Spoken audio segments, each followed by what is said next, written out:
gusto a las personas que nos escuchan. Mi nombre es Karina Guerrero. El día de hoy, en esta serie de capítulos que reflexionan sobre una de las producciones ganadoras del Oscar, El juicio de los 7 de Chicago, hablaremos un poco más sobre el desarrollo de la contracultura hippie como una forma de protesta a las estructuras sociales autoritarias y específicamente el papel que tuvieron en la guerra de Vietnam a través de la historia de Abby Hoffman y Henry Rubin, los dos representantes de dicho movimiento en el caso de los 7 de Chicago. Para ello contaremos con la presencia de mi compañera Aura Rosales, analizando una historia llena de corrupción, violencia policial, ideas hippies y mucho más gas lacrimógeno. Muy buenos días, un saludo a todos los que nos escuchan. Para comenzar, el juicio de los 7 de Chicago nos recuerda, en otras palabras, que tenemos mucho que aprender de las protestas contra la guerra de Vietnam, cuyo sueño americano de pacifismo, igualdad de sexos, justicia social y derechos civiles sigue siendo tan urgente ahora como hace 50 años. La película no recrea solamente el conflicto entre la contracultura, esencialmente socialista y antimilitarista, y las estructuras gubernamentales de Estados Unidos, tras la investidura de Richard Nixon, sino también la dialéctica interna que nutría y tensaba a un grupo más heterogéneo de lo que el sistema y su propaganda anti-hippie quisieron pintar. Claro, y en este sentido vale la pena adentrarnos a hablar más sobre el movimiento hippie, que cambió el mundo y dio término a una generación de personas totalmente conservadoras. Este movimiento tiene sus orígenes en la década de los 70. Propiamente es una contracultura que se desarrolló en las ciudades de Brooklyn y San Francisco, el estado de California, en Estados Unidos de América, uno de los países que presumía justamente de tener los mayores derechos y libertades. Es así que durante estos años en Estados Unidos se estaba viviendo un clima de tensión y política, la conocida como Revolución del 68, que había desatado una serie de revueltas y levantamientos populares alrededor del mundo, que marcarían un quiebre generacional y político entre la generación de la posguerra y los baby boomers. Los valores en conflicto de los mayores conservadores y los jóvenes liberales alimentaron una brecha generacional que creó una revolución contracultural impulsada por el individualismo y la oposición a la cultura estadounidense, dominante a partir de este contexto. Mientras en Estados Unidos la guerra de Vietnam estaba siendo televisada, mostrando los horrores de la guerra en vivo, muchos jóvenes empezaron a cuestionarse la razón que existía para que tantos jóvenes fueran reclutados y enviados a la guerra a morir bajo esta idea de luchar por un país que no sentían que realmente los representaba.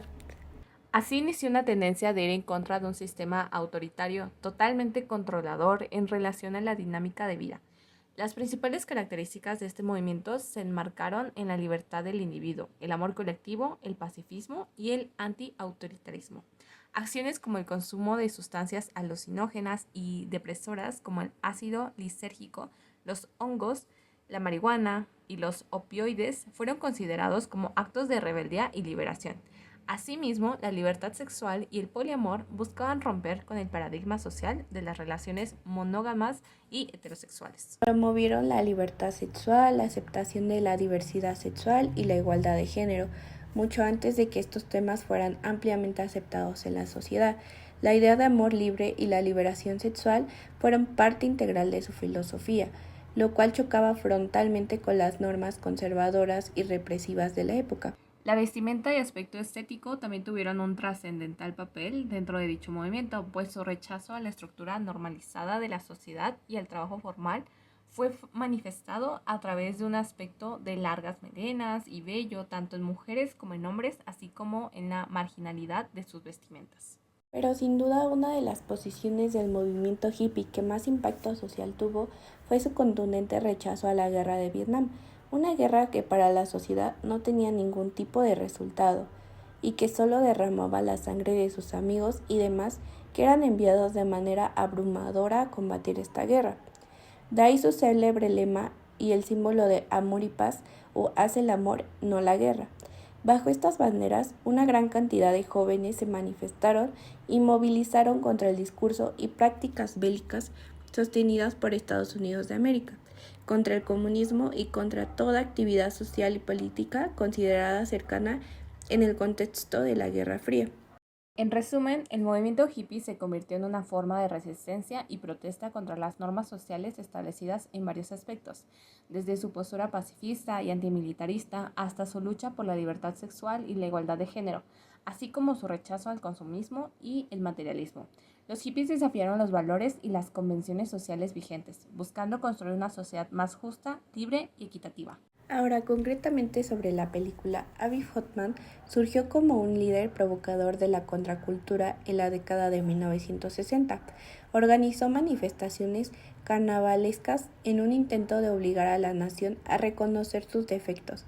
El estilo poco ortodoxo de Hoffman polarizó a la opinión pública, generando elogios y críticas. Estas reacciones opuestas mantuvieron a Hoffman en el centro de la atención del público, donde pudo revolucionar la protesta y dejar un legado de empoderamiento individual que resuena en la protesta de hoy.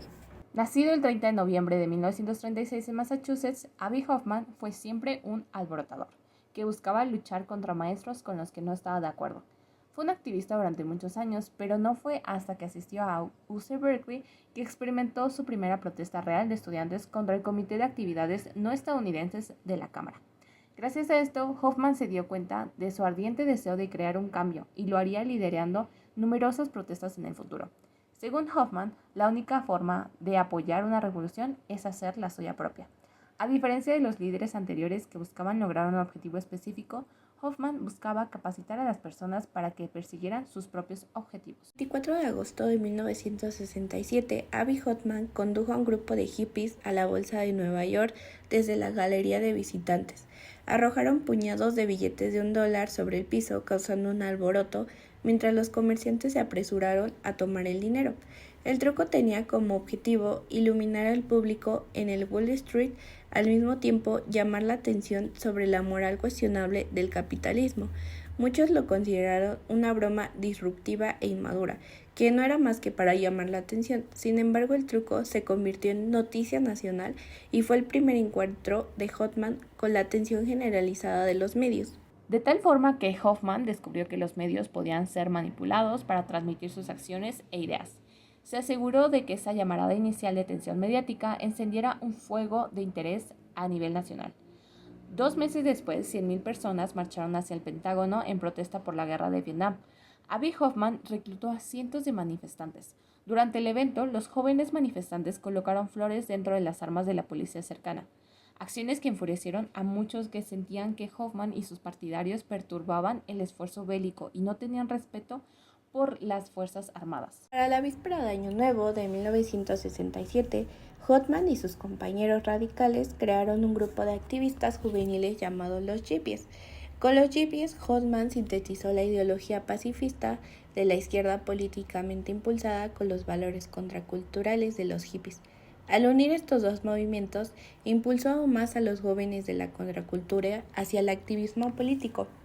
Como un hippie, Hoffman escribió muchos libros como Robar este libro y Revolución por el placer de hacerlo, que atrajo aún más la atención de sus ideas y sirvió como una guía para la juventud descontenta. Al ser un grupo antiautoritario, afirmó no tener líderes. Como lo afirmó Hoffman, todos somos nuestros propios líderes. Sin embargo, mucha gente, pues fuera del movimiento, le dieron a Abbie Hoffman el título de líder debido a su papel en la organización de protestas. Esto creó una paradoja desaparecida. Hoffman quería organizarlos, así que quería parecerse a ellos y hablar con ellos, tratar de involucrarlos. Y de eso se trataba el movimiento hippie, de organizar a jóvenes adinerados que abandonaron la escuela. Debido a que Hoffman era una figura que resistía todas las formas de autoridad, se acercó a ellos como un amigo y los dirigió como tal. Esta fue la base para que su liderazgo, no solo de los hippies, sino del movimiento contracultural en su conjunto. El primer trabajo con los hippies fue organizar otra protesta en agosto de 1968 en Chicago, sede de la Convención Nacional Demócrata, para protestar contra la guerra de Vietnam. Hoffman y los hippies organizaron el Festival de la Vida, una manifestación llena de música y promesas de paz durante el evento. Sin embargo, algunos manifestantes, alentados por Hoffman, se enojaron con la policía, que ya estaba hostil hacia la juventud de la contracultura. El festival pronto estalló en violencia cuando miles de agentes de policía dispersaron agresivamente a la multitud, golpeando y lanzando gases lacrimógenos a los manifestantes. e incluso a reporteros de noticias. Los medios de comunicación transmitieron un torrente de imágenes que mostraban el caos. Esto amplió aún más la brecha generacional que polarizaba a Estados Unidos con opiniones diferentes sobre la guerra de Vietnam, la autoridad del gobierno y el movimiento juvenil radical.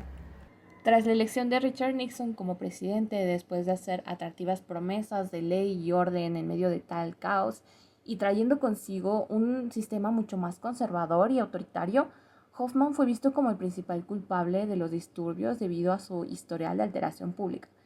El papel de Abbie Hoffman como líder hizo que él y otras 6 personas fueran acusados de conspiración para incitar a disturbios. El juicio de los 7 de Chicago, como se le conocía, se convirtió en una sensación en los medios. Tanto Hoffman como Rubin utilizaron el teatro en la sala del tribunal para desafiar la legitimidad del juicio. Si se preguntan si Abbie Hoffman y Jerry Rubin utilizaron togas de juez en la corte algún día, la respuesta es sí.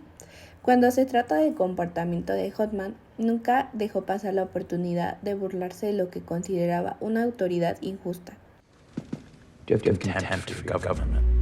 I'll tell you, Mr. Schultz, it's nothing compared to the contempt my government has for me. We've heard testimony from 27 witnesses under oath that say you hoped for a confrontation with the police, that your plans for the convention were designed specifically to draw the police into a confrontation. Well, if I'd known it was going to be the first wish of mine that came true, I would have aimed a lot higher. It's a yes or no question. When you came to Chicago, were you hoping for a confrontation with the police?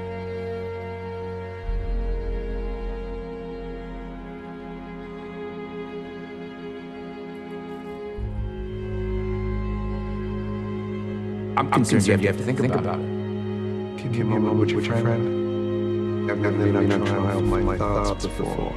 Estas acciones indignaron a muchos que vieron los actos de Hoffman como una burla del sistema judicial. Aunque muchos de nosotros aplaudimos sus acciones rebeldes, algunos les perdieron el respeto, al igual que los detractores de Hoffman, desaprobaron su decoro en la sala del tribunal creyendo que había violado la santidad. En última instancia, Hoffman fue acusado de desacato al tribunal y pasó un año en prisión, aunque la polarización de la teatralidad de Hoffman en la sala del tribunal, así como de las manifestaciones anteriores, indudablemente atrajo mayor atención al movimiento contracultural y sus métodos creativos de protesta se convirtieron en la base de un nuevo estilo. La forma de protestar de los gorilas que se le conoce ahora se caracteriza por el uso del símbolo y el teatro para transmitir mejor el mensaje detrás de una protesta. Este tipo de retórica se adapta especialmente bien a la capacidad de atención más corta del consumidor moderno, debido a su forma directa y naturaleza entretenida. Debido a este gorila, las protestas se han vuelto comunes. Y que estas manifestaciones son ejemplos vivos del legado de Hoffman.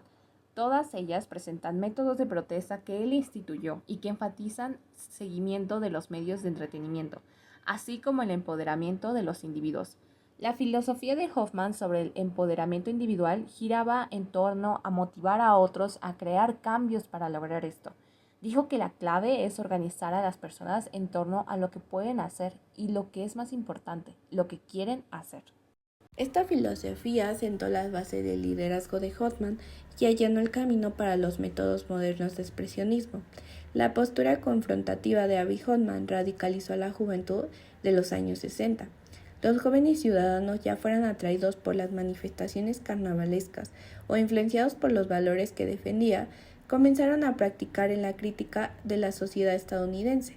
Es comprensible que sus oponentes, los conservadores, los etiquetaran como cualquier cosa, desde un bufón hasta un terrorista, difamando los valores radicales de Hoffman, las protestas disruptivas y la atención constante de los medios como ejemplos claros o como intentos de destruir los valores estadounidenses. Sin embargo, vale la pena defender a Hoffman y a sus partidarios. Con el empleo de estas estrategias innovadoras de protesta, creó una nación que estuvo a la altura de sus ideales. Independientemente de la opinión que cada uno tuviera al respecto, el liderazgo de Hoffman logró su objetivo de empoderar al individuo para crear cambios, de ir en contra del sistema. Este objetivo ha sobrevivido a Hoffman y su estilo poco convencional de liderazgo se ha convertido en el aspecto más influyente de su legado. Incluso hoy el legado de Abbie Hoffman sirve para guiar a las personas con la convicción de que cualquiera puede cambiar al mundo. Pues es así como hemos llegado al final de este episodio y de nuestro podcast. Muchas gracias a todas las personas que nos escucharon. Esto fue Desde Rayitas.